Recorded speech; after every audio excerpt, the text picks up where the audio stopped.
बुजुर्ग शरीर है, चलते चलते थक जाते हैं, एक वृक्ष के नीचे आसन लगा लिया, लेट जाते हैं।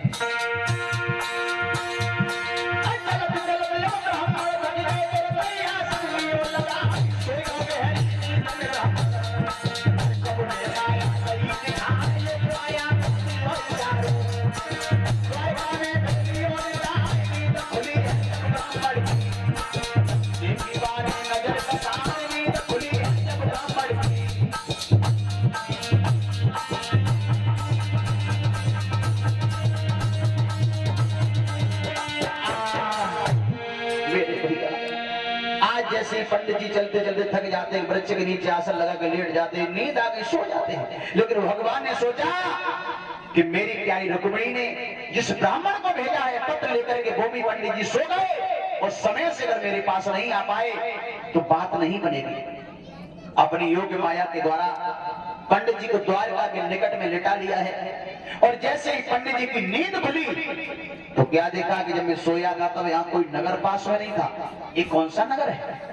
चला आगे चल के पूछते हैं। पंडित जी आगे बढ़े, कुछ द्वारपाल मिल गए, उनसे पूछा भाई ये कौन सा नगर है? ये द्वारका 6। द्वारका 6। अब पंडित जी ने सोचा कि मैं जाना तो था, द्वारका में जाना चाहता था, लेकिन है तो ये द्वारका, लेकिन जब द्वारका 6 है भैया, वो द्वारका कौन सी है जिसमें कन्हैया रहते हैं? कन्हैया नंबर 6। कन्हैया 6 जललकड़ी ने भावे में डालता हुआ। अब बता जाऊं, द्वारका 6 कन्हैया 6। अब ये पत्र हम कौन से को पकड़ाए दें तो दूसरे कन्हैया के पास न पहुंच जाए तो खाम खाम राय तो सुबह लो फिर। पंडित जी की भाषा को सुन करके, आवाज सुन करके वो द्वारपाल समझ गया कि पंडित जी मुझे लगता है पूर्व से आए। पंडित जी तब तुम पूर्व से आए हो? हाँ, यही बात है, इसलिए तुम तो समझ नहीं सके। हमारे यहाँ जो 6 बोलते हैं ना और तुम्हारे यहाँ बोलते हैं, तो यही फर्क है, तुमने समझ नहीं पाया। यही द्वारका है, चक्कर में पड़ गए और इसी में कन्हैया रहते हैं। ये लाला हाँ, तब तक आए छक्कारी छोड़े भद्र कन्हैया 6 द्वारका 6। पंडित जी हाँ, अब ये बताओ तुम कहना क्या चाहते हो? हमें? हाँ, हमें मिलना है श्याम सुंदर से। अच्छा, श्याम से मिलना है। हाँ। तो हम तुम्हें पता भी बता दें।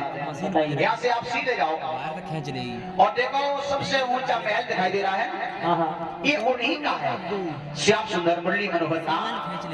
और पहचान भी बता दें, जो सामने सामने है ना ठंडी तो वो तो है कृष्ण, और जो गोरे हैं वो उनके बड़े भैया हैं बलराम। पहचान बता दी, पंडित जी चल पड़े। और जैसे ही पंडित जी महाराज दरबार में पहुंचे, श्याम को सब कुछ पता है, बड़े आदर सम्मान के साथ बैठाया और भोजन की व्यवस्था कराई। शाम का वक्त होने को आ गया था, पंडित जी को भोजन कराया और सुंदर से आसन पर लिटा दिया है। धीरे धीरे कृष्ण भगवान ब्राह्मण के चरण दबाने लगे हैं। पंडित जी ने तप पत्र निकाल के दिया जो रुक्मिणी ने लिखा था, और जैसे ही पत्र खोल के पढ़ा है, पत्र खोल के पढ़ा, समझ गए। और पंडित जी भी कहने लगे सुनो श्याम, तुम्हें मेरे साथ चलना पड़ेगा, अगर तुम मेरे साथ नहीं गए तो रुक्मिणी अपने प्राणों की आहुति लगा देगी, वो शिशुपाल की दुल्हन बन के नहीं जा सकती है। हाँ, इस तरीके से बातें हो रही है। भगवान ने कहा पंडित जी हम तुम्हारे साथ चलेंगे तो सही, लेकिन एक समस्या है। क्या समस्या ये है कि मेरे भैया हमें कहीं जाने नहीं देते, मेरे भैया हमें कहीं जाने नहीं देते, क्योंकि लड़ाई झगड़े में थोड़ा मेरा रिकॉर्ड खराब हो चुका है। और दूसरी बात, अब हम चलेंगे तुम्हारे साथ इस प्रकार तुम एक काम कर लो, तो सवेरे जब घर से निकलो तो खांसी के दरवाजे पे बैठ जाइयो, ठीक है। और भैया ना अपन उससे पहले ये भी ध्यान रखना। और हम जो है तुम्हारी पीठ सहराएंगे। उसके बाद हम सूचना भेजेंगे भैया के पास, फिर भाई को बुलाएंगे।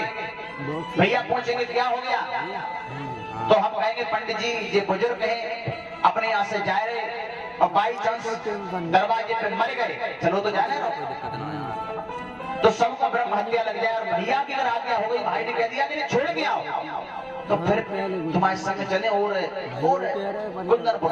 अच्छा। हाँ, इस प्रकार बातें हो रही हैं।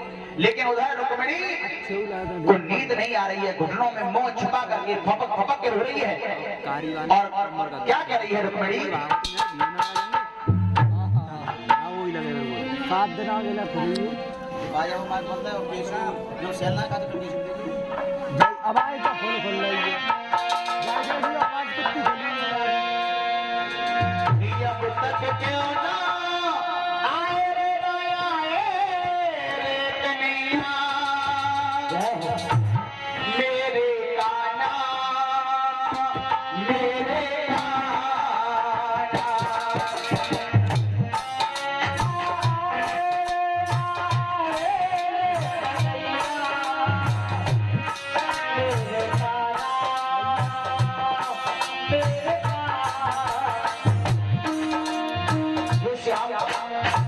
आप क्यों नहीं आए, बेचारी रो रही है।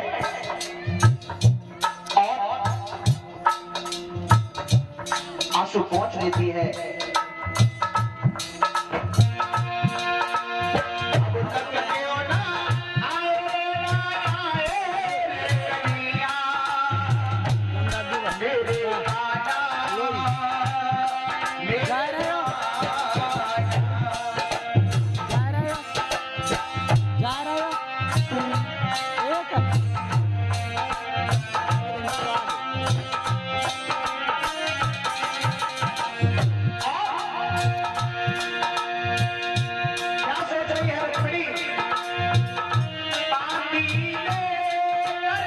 पल्ली कथा में आइयो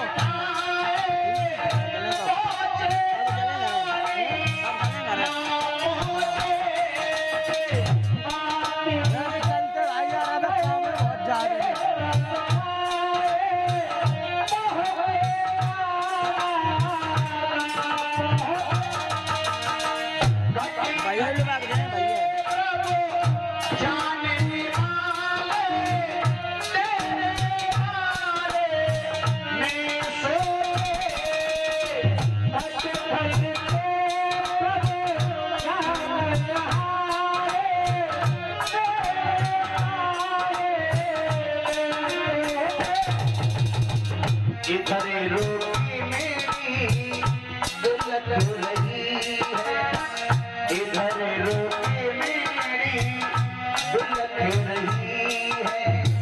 हरी लोला कन्हैया मेरे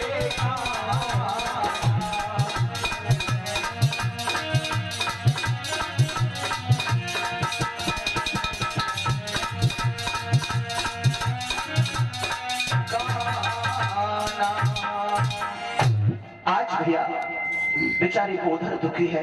धीरे धीरे सुबह हुआ, पंडित जी से बात हो ही गई है। पंडित जी ने वैसा ही किया है, खांसी में बैठ गए। श्याम सुंदर आए, पीठ सहराने लगे हैं। इधर बलराम ने जाना है, बलराम आए, कहने लगे हैं क्या हो गया कन्हैया। उसी समय कहा भैया जो ब्राह्मण बूढ़ो है और चलो जा रहे हो अपने घर, जा रहे हो ब्राह्मण बाई चांस दरवाजे पे मर गया तो ब्रह्म हत्या लग जाए, और आपकी अगर आज्ञा हो जाए तो हम पंडित जी को छोड़े आए। बलराम भैया ने कहा ठीक है, शीघ्र जाओ, जल्दी से इसी समय छोड़ करके आओ। एकदम रथ सजाया और रथ में बिठाया, लेकर के चल पड़े हैं। पंडित जी को रथ में बिठा करके इतनी तेजी से रथ चलाया भगवान ने, इतनी तेजी से चलाया कि कुछ ही क्षणों में वो रथ था भीष्म के बाग में उतार दिया है। बाग में एक मंदिर है, मंदिर के पीछे रथ खड़ा कर लिया और कहा पंडित जी आप जाओ, रुक्मिणी को पूजा के बहाने किसी मंदिर में भेज देना। पंडित जी चल पड़े। उधर रुक्मिणी इंतजार कर रही कि हमने पंडित जी को भेजा, भी लौट कर नहीं आए। और जैसे पंडित जी को देखा रुक्मिणी कहने लगी आप आ गए, पंडित जी आ गए हैं? आ गए। लेकिन जब बताओ बे कहाँ आए कि नहीं आए? मेरा खेमे जेब में से निकाल ले। काहे पंडित जी तुम ऐसी बातें काहे कर रहे हो? तो रोटी की पूछी ना पानी की पूछी। बे आए। पंडित जी हाँ तुम्हें ये तो पता है कि रोटी पानी को भी समय नहीं मेरे पास। अच्छा। कभी समय मिल जाए ना तुम्हें तो फिर मेरी द्वारिका में आइयो तो खूब अच्छे ढंग से भोजन कराए पंडित जी, खूब दक्षिणा दे। ललित हाँ कोई पता नहीं जीवन में पहुंच पाए नहीं पहुंच पाए, मर गई। ना पंडित जी ऐसे मत करो, तुम्हारी हजारों वर्ष लंबी उम्र हो। और जा मंदिर के पीछे खड़े मिलनी होते जाए। अच्छा मंदिर के पीछे बाग में? हाँ ठीक है पंडित जी तुम निकल लो, पतली गली है कि?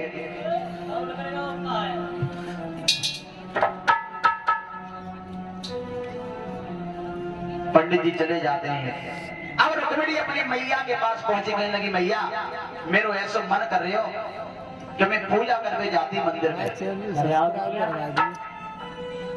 का नाम है सर जमा लो। रुक्मिणी की माँ ने कहा कि 2-4 सखियों को साथ में बुला के तब जाना पूजा करने।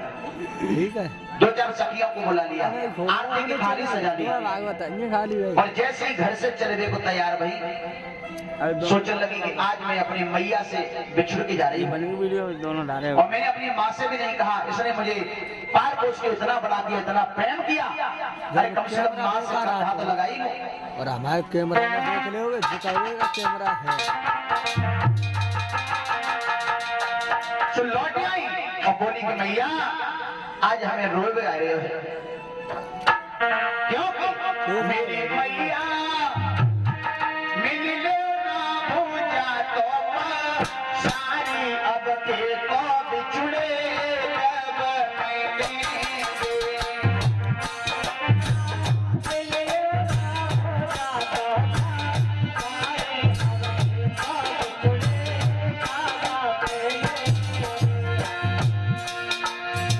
रुक्मिणी की माँ कहने लगी कहाँ जा रही है? भैया कहाँ जा रही है? कौन नहीं जाएगी?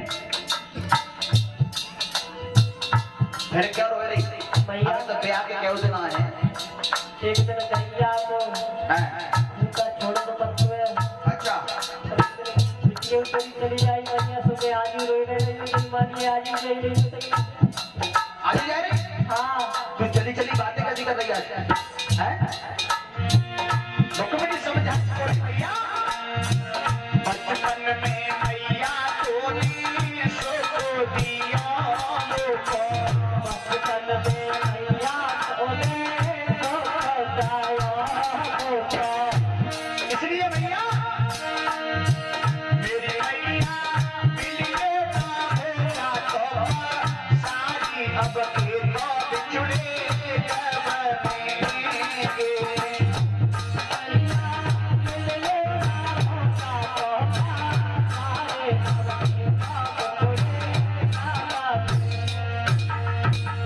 चल हो गया तेरा मल्ला जुल्ला, शीघ्र जल्दी जा और पूजा करके जल्दी वापस आना। सहेलियों को साथ में लेकर के रुक्मिणी बढ़ती जा रही है। पल्लू कैसी हुआ है जी जाम ऐसा करो जी जिना चढ़ रही है जी झटका नहीं है सिस्टम कर दो डायरेक्ट लगा दो तो तार से चलेगा बोलेंगे ठीक है ना। हाँ गली से करता हूँ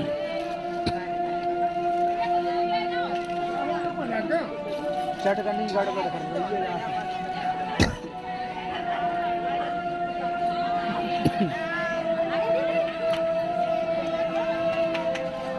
जा डायरेक्ट ताल लगा दे रहा चढ़ाई करा दे जाएगी। हाँ स्वामी करे भाई। आज 2-4 सखियों को साथ में लेकर के रुक्मिणी पूजा करने के लिए मंदिर की तरफ बढ़ी है और क्या कहती जा रही है? मंदिर में दौड़ी चली आऊंगी और श्याम हमको पुकारे। मंदिर में दौड़ी चली आऊंगी, कान्हा हमको पुकारे।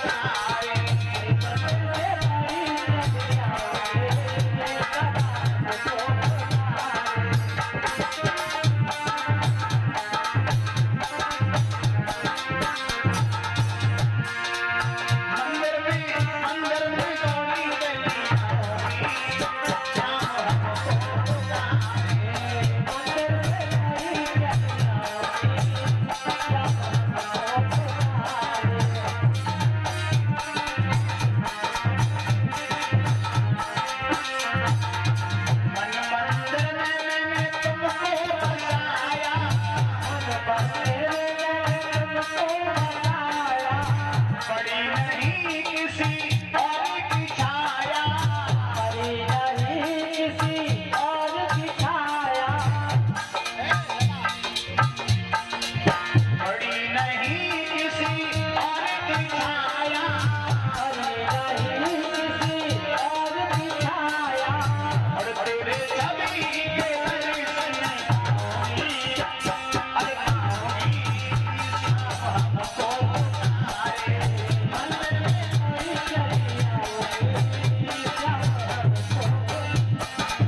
मंदिर में पहुंच जाती है रुक्मिणी। पहले आज जो है विधिवत रूप से मैया की पूजा की है और पूजा करने के बाद में आरती उतारी है। आरती उतारी है और कैसे कि अम्बे तू है जगदम्बे काली, जय दुर्गे अकबर काली, तेरे ही गुण गाए भारी।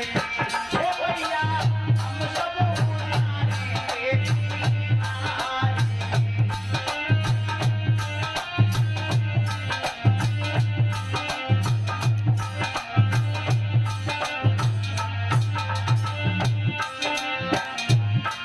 अरे नहीं मांगते धन और दौलत, ना चांदी ना सोना, मांगते धन और दौलत, ना चांदी ना सोना।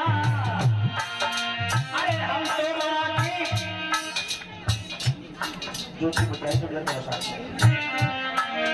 अरे हम तो मांगे तेरे मन में, हम तो मांगे तेरे मन में एक छोटा सा कोना, सबकी बिगड़ी बनाने वाली, नाचे बजाने वाली, सखियों के सती को हमारे में।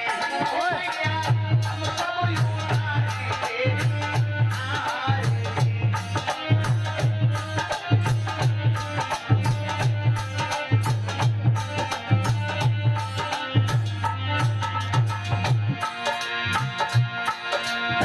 मांगे देता है इस जग में बड़ा ही निर्मल नाना, मांगते का है इस जग में बड़ा ही निर्मल नाता।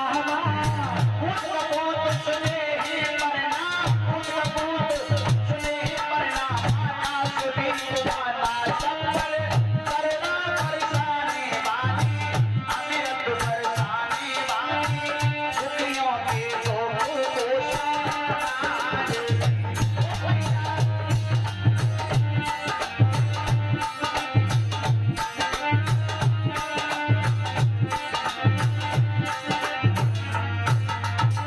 आरती। आज आरती उतारी है और आरती उतारने के बाद में मंदिर से बाहर सखियों के साथ रुक्मिणी निकल करके आती हैं। इधर भगवान मुरली मनोहर